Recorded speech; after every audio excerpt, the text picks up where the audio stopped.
Hello guys, मैं हूं निशा और आप सुन रहे हैं अर्पिता की कहानी rebirth game of luck. Please पापा, मुझे घर से मत निकालो। इसमें मेरी क्या गलती है जब मीर को मैं पसंद ही नहीं हूँ। आप भी जानते हैं ना कि उसकी पहले से ही एक गर्लफ्रेंड है, तो वो उसे छोड़कर मुझसे कैसे शादी कर सकता है। माँ प्लीज समझाओ ना पापा को। मैं कहाँ जाऊंगी, मेरा कॉलेज भी अभी कंप्लीट नहीं हुआ है।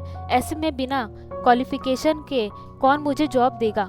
अर्पिता ने रोते और चिल्लाते हुए कहा, लेकिन बदले में उसके मुंह पर एक चाटा पड़ा जो कि उसी की माँ आशा ने मारा था। ये थप्पड़ इतना जोरदार था कि अर्पिता सीधे जमीन पर जा गिरी।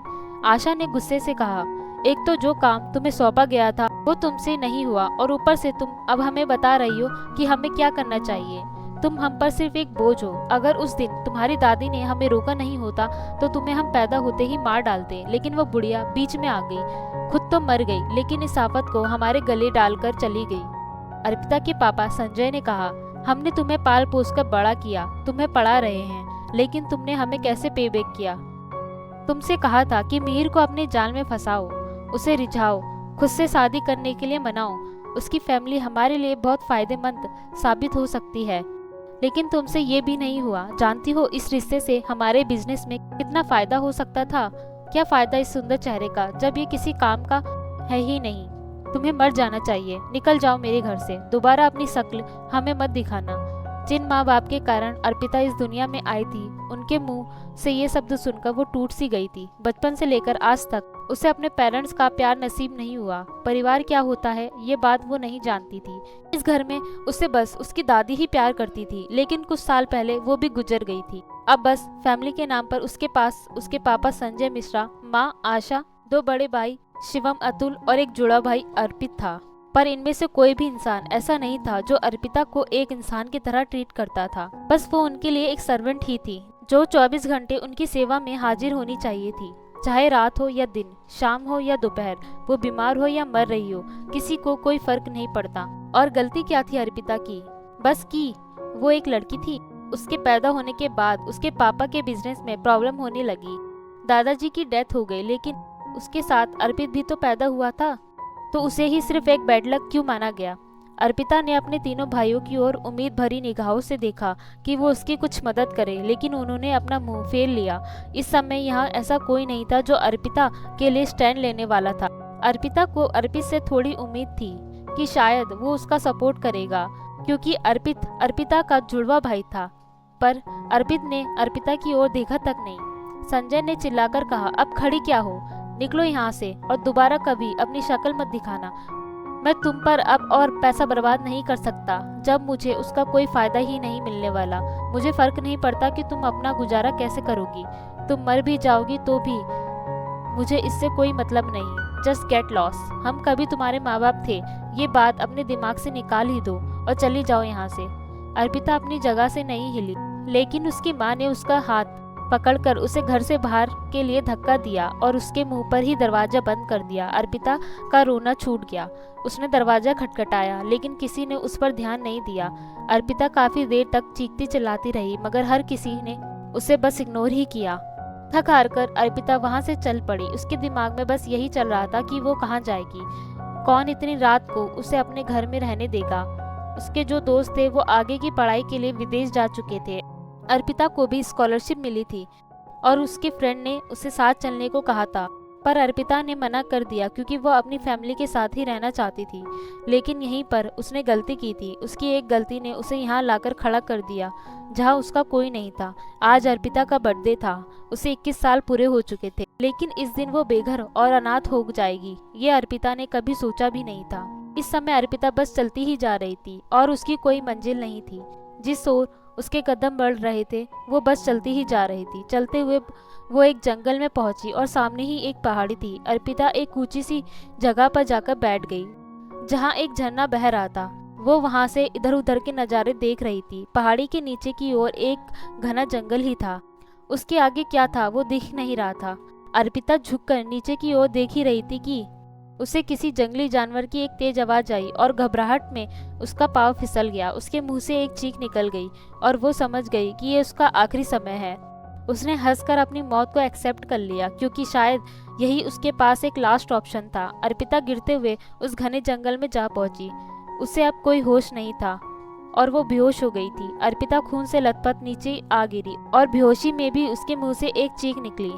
उसी घने जंगल में कुछ लोग थे जो यहाँ के तो नहीं थे, लेकिन शायद किसी एडवेंचर के लिए यहाँ आए थे। अर्पिता की आवाज़ सुनकर वो उसके पास आए।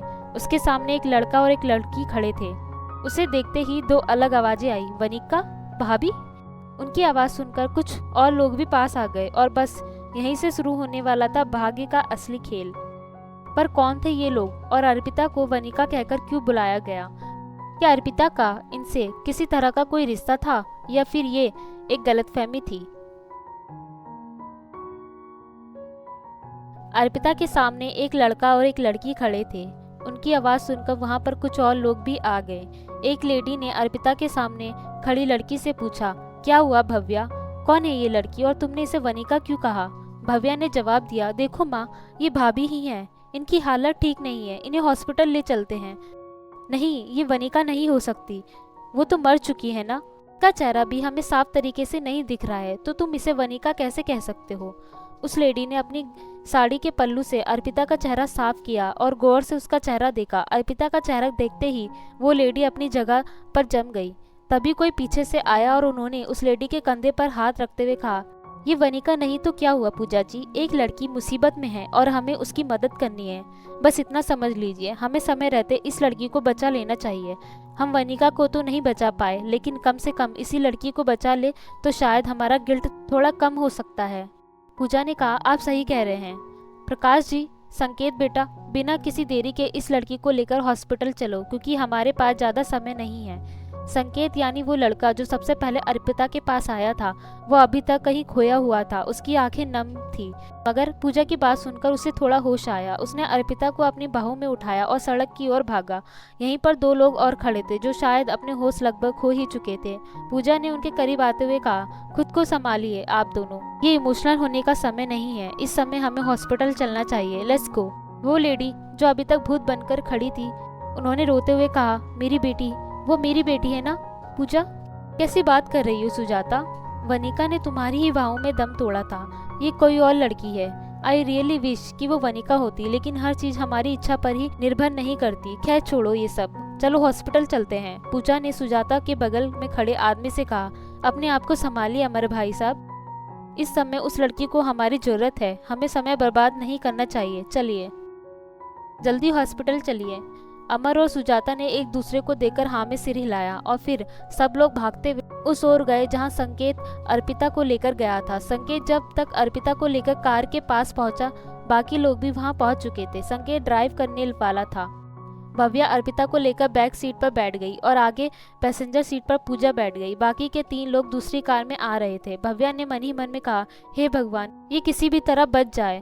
मुझे इनमें अपने परिवार के लिए और सबसे खास वरुण भैया के लिए एक नई उम्मीद नजर आ रही है। प्लीज इन्हें कुछ मत होने देना। लेकिन इस वक्त भव्या ने नोटिस नहीं किया कि कार में बैठते ही अर्पिता की सांसें रुक गई थी। वो बस अब एक लाश ही थी। सिर्फ भव्या ही नहीं, हर एक इंसान यही प्रे कर रहा था कि अर्पिता को कुछ ना हो, क्योंकि उनके लिए वो एक रोशनी की किरण थी। सबकी प्रार्थनाएं इतनी मजबूत थी कि कुदरत को सबके आगे झुकना पड़ा। एक प्यारी सी आवाज आई, वो बस अर्पिता को ही सुनाई दी। अर्पिता ने किसी को कहते हुए सुना, तुम्हारा समय यही खत्म हो जाना चाहिए था अर्पिता, लेकिन कोई है जिसे तुम्हारी सख्त जरूरत है। एक तुम ही हो जो चलती फिरती लाश को एक नई जिंदगी दे सकती हो। तुम एक नेक दिल इंसान हो और तुमने कभी भी किसी को दुख या तकलीफ नहीं पहुंचाई, इसलिए तुम्हें एक और मौका दिया जाता है नई जिंदगी जीने का। अब आगे का सफर तुम्हें अर्पिता नहीं, वनिका बनकर तय करना है, इसलिए तुम्हें तैयार रहना होगा। इस नए रास्ते में तुम्हें कई सारी तकलीफों का सामना करना होगा, लेकिन जिस प्यार के लिए तुम जिंदगी भर तरसती रही हो वो तुम्हें मिलेगा। सोच समझ के तुम्हें ये रास्ता तय करना है, इसलिए मैं तुम्हें शुभकामनाएं और आशीर्वाद देती हूँ। मुझे पूरा भरोसा है कि तुम ये दूसरा मौका बिल्कुल बर्बाद नहीं करोगी। बस इतना कहने के साथ ही आवाज आनी बंद हो गई। अर्पिता ने बहुत गहरी गहरी सांसें लेनी शुरू कर दी। एक पल के लिए तो भव्या घबरा गई, लेकिन अर्पिता ने हल्के से अपनी आंखें खोली।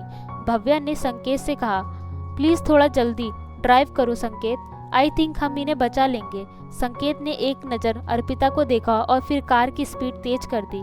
फिर भव्या ने अर्पिता से पूछा, आपका नाम क्या है? अर्पिता ने धीरे से कहा, अर्पिता मिश्रा। इतना कहकर वो चुप हो गई और एक बार फिर बेहोश हो गई। पूजा ने किसी को कॉल करके अर्पिता को इन्वेस्टिगेट करने को कहा। अगर उन्हें उसकी फैमिली का पता चला तो वो उन्हें कम से कम इन्फॉर्म तो कर सकते थे। 25 मिनट बाद संकेत ने गाड़ी एक हॉस्पिटल के आगे रोकी और तुरंत ही अर्पिता को लेकर उसे एडमिट कराया।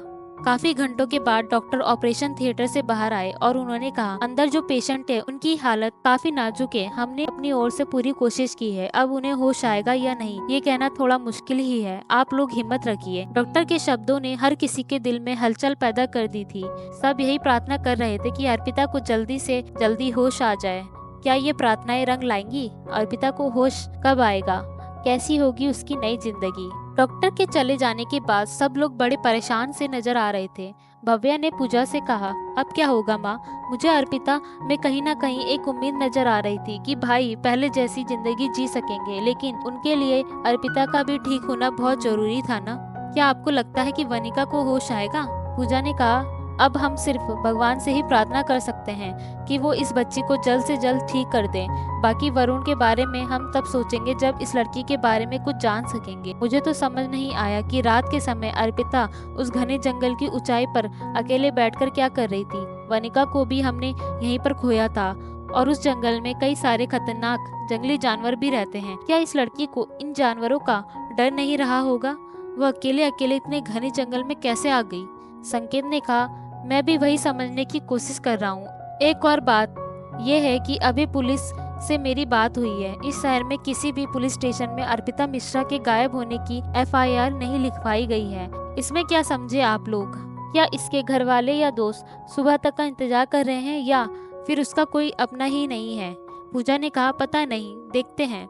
वो अपनी बात पूरी भी नहीं कर पाई थी कि उसके पास एक आदमी आया जिसके हाथ में एक फाइल थी। उस आदमी ने कहा, ये लीजिए मैम, जिस लड़की को आपने मुझे इन्वेस्टिगेट करने के लिए कहा था मैं उसकी रिपोर्ट्स लेकर आया हूँ। ये उसकी फैमिली की डिटेल्स और कॉन्टेक्ट नंबर्स हैं। बहुत मुश्किल से मैंने ये सब कुछ ढूंढा है, आप देख लीजिए। पूजा ने कहा, गुड जॉब रोहित, बड़ी जल्दी काम किया तुमने। अभी तुम जाओ और आराम करो, मुझे जरूरत पड़ी तो दोबारा मैं तुम्हें कांटेक्ट करूंगी। रोहित ओके कहकर वहां से चला गया। पूजा ने फाइल पढ़ने के बजाय पहले अर्पिता के पेरेंट्स को ही कांटेक्ट करने का सोचा। उन्हें ऐसा लग रहा था कि शायद अर्पिता के पेरेंट्स इस समय उसको ढूंढ रहे होंगे और सुबह एफआईआर लिखवाने के विचार में होंगे। ये सोचकर पूजा ने संजय को कॉल किया। रात का समय था और संजय आराम से सो रहा था, तो वो फोन की आवाज सुनकर चिढ़ गया। उसने नींद में ही कॉल पिकअप करते हुए कहा, हेलो, संजय मिश्रा हियर। कौन बोल रहा है? क्या काम है मुझसे? पूजा ने कहा, हेलो मिस्टर मिश्रा, मैंने आपको ये बताने के लिए कॉल किया है कि आपकी बेटी अर्पिता इस समय हॉस्पिटल में एडमिट है। उसकी हालत सीरियस है, आप प्लीज जल्दी यहाँ आइए। मैं आपको एड्रेस। संजय ने बीच में ही कहा, मुझे फर्क नहीं पड़ता कि वो जिए या मरे, दोबारा फालतू बातों के लिए फोन मत करना, मेरी कोई बेटी नहीं है। इतना कहकर संजय ने कॉल डिस्कनेक्ट कर दिया। पूजा हैरानी से फोन को ही देख रही थी। उसे यकीन नहीं हो रहा था कि कोई बाप अपनी ही बेटी के लिए इस तरह के शब्द बोल सकता है। फिर भी उन्होंने एक और बार ट्राई किया और इस बार आशा को कॉल किया, पर यहाँ पर भी सेम रिएक्शन मिला। आशा ने भी संजय की जैसा ही रिप्लाई देकर कॉल डिस्कनेक्ट कर दिया। पूजा ने गुस्से से कहा, ये कैसे माँ बाप हैं? इन्हें अपनी बेटी की कोई चिंता ही नहीं है। इन्हें फर्क नहीं पड़ रहा है कि उनकी बेटी यहाँ जिंदगी और मौत के बीच लड़ रही है। भव्या ने कहा, शांत हो जाइए माँ, पहले फाइल तो पढ़ लो। पूजा ने एक गहरी सांस ली और फाइल को पढ़ना शुरू किया। जैसे जैसे वो अर्पिता की इन्फॉर्मेशन पढ़ती गई उसके एक्सप्रेशन चेंज होने लगे। शॉक इतना ज्यादा था कि पहले पूजा अपनी जगह से खड़ी हो गई और फिर बैठ गई। उन्हें समझ नहीं आ रहा था कि इस सिचुएशन में वो कैसे रिएक्ट करे। उन्होंने जोर से कहा, मेरे लिए इस बात पर यकीन करना मुश्किल हो रहा है कि एक माँ बाप ऐसे भी कर सकते हैं। वनिका भले ही मेरी बेटी नहीं थी, लेकिन मैंने तो कभी उसे इस तरह ट्रीट नहीं किया। लेकिन मिश्रा फैमिली की तो वो इकलौती बेटी थी, उसके बावजूद भी वो लोग उसे ऐसे ट्रीट करते थे। सुजाता ने पूछा, तुम किस बारे में बात कर रही हो पूजा? पूजा ने उन्हें फाइल पकड़ाते हुए कहा, खुद ही देख लो, मेरे पास तो बोलने को शब्द ही नहीं है। सुजाता ने फाइल लेकर उसे पढ़ना शुरू किया। वो भी फाइल देखकर वही कह सकती थी जो पूजा ने कहा। सुजाता ने अमर से कहा, अगर अर्पिता के पेरेंट्स को उसकी चिंता नहीं है तो क्या हुआ, हम है ना, हम उसे अडॉप्ट करेंगे, वो हमारे साथ रहेगी हमारी बेटी बनकर, है ना अमर जी? अमर ने हाँ में सिर हिलाया और फिर संकेत को देखा। उसे भी इस बात पे कोई आपत्ति नहीं थी। सुजाता की बात सुनकर बाकी सभी के चेहरों पर मुस्कुराहट आ गई, क्योंकि शायद सभी लोग यही चाहते थे। 2 दिन बाद डॉक्टर अर्पिता का चेकअप कर रहे थे। उनके एक्सप्रेशन कुछ ठीक नहीं थे, वो काफी परेशान से लग रहे थे। सुजाता ने जब ये नोटिस किया तो पूछा, क्या बात है डॉक्टर, अभी भी कोई गुड न्यूज नहीं है? डॉक्टर ने सुजाता से कहा, इनकी रिकवरी में प्रॉब्लम आ रही है। ऐसा लग रहा है जैसे ये खुद ही ठीक नहीं होना चाहती। जब तक हमें इनका साथ नहीं मिलता तब तक हम इनके ठीक होने की पूरी गारंटी नहीं दे सकते हैं। सुजाता ने कुछ कहने के लिए अपना मुंह खोला, लेकिन उससे पहले ही अर्पिता की कहराते हुए आवाज आई। उसने धीरे से अपनी आंखें खोली और इधर उधर देखा। सुजाता और डॉक्टर के चेहरों पर मुस्कान थी, क्योंकि फाइनली अर्पिता को होश आ गया था। मगर अर्पिता काफी कंफ्यूज नजर आ रही थी। उसका पहला सवाल ये था, मैं कौन हूँ? यानी अर्पिता की याददाश्त जा चुकी थी। ये सचमुच ऐसा था? अगर हाँ तो ये सब कब तक चलने वाला था? क्या इस याददाश्त का जाना भी किस्मत का खेल था? कुछ याद न होने के कारण, अपने आसपास कई मशीनों को देखने के कारण, वो 2 अजनबी चेहरों को देखने की वजह से अर्पिता पैनिक कर रही थी। डॉक्टर ने कहा, शांत हो जाओ बेटा, तुम हॉस्पिटल में हो और तुम्हें आराम की जरूरत है। अर्पिता ने डॉक्टर की बात नहीं मानी और बैठने की कोशिश करने लगी। उसने कहा, आपने मुझे नहीं बताया कि मैं कौन हूँ। ऊपर से मैं आप लोगों को नहीं जानती, इसलिए मैं यहाँ नहीं रुकूंगी। सुजाता ने कहा, चुपचाप लेटी रहो बच्चा, कहीं जाने की जरूरत नहीं है। देखो मैं तुम्हारी माँ हूँ, हम अनजान नहीं है। अर्पिता ने पूछा, माँ? सुजाता ने हाँ में सिर हिलाया और कहा, हाँ तुम मेरी बेटी हो। चलो अब अच्छी बच्ची की तरह बिस्तर पर लेट जाओ, तुम्हें आराम की बहुत जरूरत है। सुजाता की बात सुनकर अर्पिता को थोड़ी तसल्ली हुई और वो लेट गई। आंखें बंद करते ही अर्पिता एक बार फिर बेहोश हो गई। सुजाता और डॉक्टर ने एक गहरी सांस ली। डॉक्टर ने अर्पिता को ठीक से चेक किया और एक इंजेक्शन उसकी बॉडी में इंजेक्ट किया। फिर उन्होंने सुजाता से कहा, इनका मेमोरी लॉस हुआ है। अभी कुछ कहना मुश्किल है कि इनकी याददाश्त कब वापस आएगी, या फिर याददाश्त वापस आएगी भी या नहीं, लेकिन मैं इतना जरूर कहूंगा कि आप इन्हें घर के माहौल में रखें। यह हॉस्पिटल में ज्यादा समय कंफर्टेबल नहीं हो पाएंगी। सुजाता ने कहा, जी डॉक्टर साहब, आप हमें बता दीजिए कि हमें अपने घर में क्या क्या चेंजेस करने हैं, क्योंकि इन चेंजेस को लेकर एक बार मैं अपने हस्बैंड से भी बात करना चाहती हूँ। अमर मेक श्योर करेंगी कि सब कुछ बेस्ट हो और किसी चीज़ की कमी ना रहे।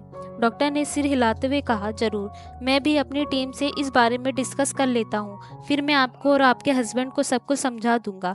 सुजाता ने ओके कहा और फिर अमर के पास चली गई। इस समय अमर, सुजाता, प्रकाश और पूजा हॉस्पिटल के एक प्राइवेट रूम में बैठे थे। पूजा ने पूछा, तुम्हारे कहने का मतलब है कि अर्पिता सब कुछ भूल चुकी है और उसे ये तक याद नहीं कि वो कौन है? सुजाता ने जवाब दिया, हाँ, वो खुद को भी भूल चुकी है और अब मैं ये सोच रही हूँ कि उसे क्या बताऊं, क्योंकि फिलहाल तो मैंने अर्पिता से ये कह दिया है कि मैं उसकी माँ हूँ। उस वक्त में जरूरी था, इसलिए जो मुंह में आया वो मैंने कह दिया। अब थोड़ी टेंशन हो रही है, क्या अर्पिता को उसकी असली पहचान बता देना ठीक रहेगा? अगर ऐसा हुआ तो क्या वो अपने परिवार के पास वापस जाने की जिद नहीं करेगी? अगर उन्होंने उसे कुछ उल्टा सिल्टा कह दिया तो उसका दिमाग पर बहुत गहरा असर पड़ेगा। अमर ने कहा, अभी अर्पिता को कुछ बताने की जरूरत नहीं है। उसे बस इतना बताओ कि वो हमारी बेटी है और वो वनिका सक्सेना बनकर हमारे साथ रहेगी। इससे होगा ये कि अतीत की परछाई उसके ऊपर नहीं पड़ेगी और वो खुश भी रहेगी। हम अपनी बेटी का अच्छे से ध्यान रखेंगे, इतने अच्छे से कि सब कुछ याद आने के बाद भी वो हमसे दूर नहीं जाना चाहेगी। आखिर वो ऐसे घर में जाएगी ही क्यों जहाँ कोई उसे प्यार ही नहीं करता, उसकी केयर नहीं करता, उसकी इज्जत नहीं करता। प्रकाश ने कुछ सोचते हुए कहा, मुझे अमर की बात सही लगती है। डॉक्टर ने कहा है अर्पिता की कंडीशन सीरियस है और उसे ज़्यादा स्ट्रेस नहीं देना है। सोचो, अगर अर्पिता का पास्ट इनडायरेक्टली उसके सामने आता है तो शायद ये उसके लिए प्रॉब्लम खड़ी कर दे। अगर वो वनिका बनकर रहेगी तो ज़्यादा दिक्कत नहीं आएगी। सुजाता ने कहा, तो फिर ठीक है, आज से अर्पिता वनिका बनकर हमारे साथ ही रहेगी। लेकिन फिर वरुण का क्या? वनिका की डेथ के बाद तो वो ज़्यादातर समय हमारे घर पर रहता है। मेरा मतलब वो भी वरुण का ही घर है, लेकिन वो वनिका के कमरे से बाहर एक भी कदम निकालना पसंद नहीं करता। वरुण ने अगर अर्पिता को देख लिया तो ना जाने क्या करेगा। ऊपर से उसकी दिमागी हालत, अगर वो गुस्से में आ गया तो ना जाने खुद को क्या कर बैठेगा। पूजा ने कहा, तुम वरुण की चिंता मत करो, मैं उसे समझाऊंगी। शायद अर्पिता से मिलने के बाद उसे कुछ बदलाव आ जाए। सभी लोग पूजा की बात से सहमत थे। शाम को 6 बजे के करीब अर्पिता को अमर और सुजाता के घर ले जाया गया। वरुण अभी भी वनिका वाले रूम में था। जब उसने सभी को एक साथ कमरे के अंदर आते देखा तो वो कंफ्यूज हो गया, लेकिन जब उसने संकेत की भाव में अर्पिता को देखा तो उसे ऐसा लगने लगा जैसे उसका सिर घूम रहा है। उसने पूजा की ओर देखते हुए टूटे हुए शब्दों में कहा, माँ, वनिका कैसे वापिस आ गई? पूजा ने उसका हाथ पकड़ते हुए कहा, तुम चलो मेरे साथ। वरुण बार बार अर्पिता को ही देख रहा था और अपनी ही जगह पर खड़ा था, लेकिन पूजा उसे खींचते हुए वहां से ले गई। अर्पिता इस समय सो रही थी, इसलिए उसने वरुण को नहीं देखा। पूजा वरुण को एक रूम में गई और दरवाजा बंद कर लिया। वरुण ने कहा, माँ मुझे वनिका के पास जाना है, आप मुझे यहाँ क्यों लेकर आई हैं? प्लीज़ मुझे वहीं रहने दो। मैं बहुत समय बाद अपनी वनिका से मिला हूँ, उसे चोट आई है, प्लीज़ मुझे वनिका के पास जाने दीजिए। पूजा ने कहा, शांत हो जाओ बेटा, वो वनिका नहीं है। बल्कि पूजा इससे आगे कुछ कह नहीं पाई और वरुण ने कमरे में रखी हुई एक पेंटिंग नीचे पटक दी और इसी के साथ उसका दूसरा रूप बाहर निकल आया। वरुण ने कहा, नहीं, वो मेरी वनिका है, आपने देखा नहीं? वो बिल्कुल वैसी ही दिखती है जैसी मेरी वनिका है। आप झूठ कह रही हो। पूजा ने उसकी पीठ सहलाते हुए कहा, शांत हो जाओ बेटा, वो सिर्फ वनिका जैसी दिखती है, लेकिन असल में वो कोई और है। वरुण ने गुस्से में अपनी माँ की ओर देखा और कहा, अगर वो कोई और है तो आपने मेरी वनिका का कमरा उसे दे दिया। आप झूठ कह रही हो। मैं अभी उसको चेक करके आता हूँ। अगर वो कोई और लड़की हुई तो उसे अभी इसी वक्त इस घर से बाहर निकलना होगा। इतना कहकर वरुण रूम से बाहर चला गया। पूजा उसे आवाजें ही देती रह गई, मगर वरुण ने पीछे मुड़कर नहीं देखा, क्योंकि उसके दिल में एक अजीब सा डर पैदा हो गया था। क्या होगा अगर वरुण पहचान जाएगा कि वो लड़की अर्पिता है, वनिका नहीं? क्या होगा अगर वरुण की डेविल साइड उस पर हावी हो गई? क्या अर्पिता के आने से वरुण में कुछ चेंजेस आ सकेंगे? क्या वो पहले की तरह नॉर्मल होगा?